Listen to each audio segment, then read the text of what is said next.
has the Chinese leadership looked at these series of incidents as a problem, or as merely tinkering that they need to readjust, and do they regard this as having made mistakes? Liz, what do you think?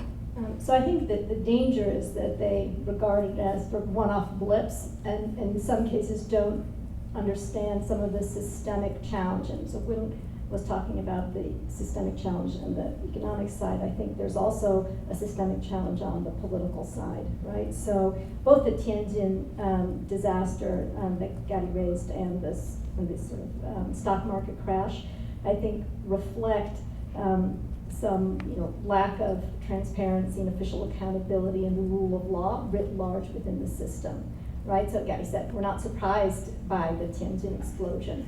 Well, why is that? We're not surprised because, environmental impact assessment process in China is completely corrupted.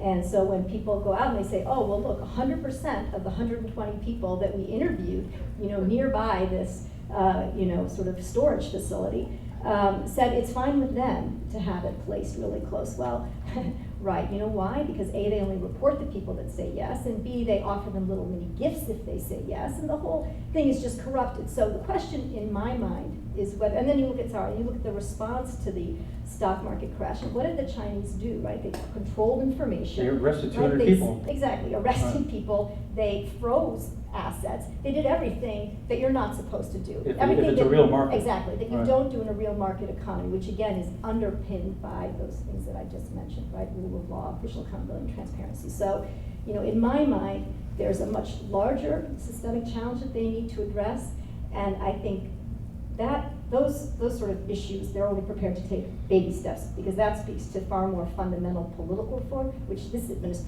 Chinese administration is clearly not prepared to undertake. So I think there are many more blips to come, but in part because they're not willing to do this kind of systemic reform that they need to do.